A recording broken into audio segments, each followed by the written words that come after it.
چې ما کولاو کړه په داسې نیمه باندې دا چې کوم کلام زه اوس هم دا لیکلی و دا کلام زما دومره خوښ شو چې پوره هغه پاڼه مې وشلوله و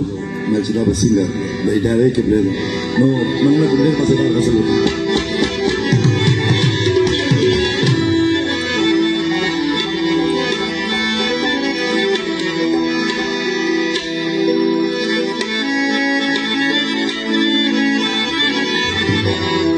د دې نه مخکې زه د میجر صاحب په فرمایش د ودود خان په فرمایش د نغمه هارمونیه کې غږوم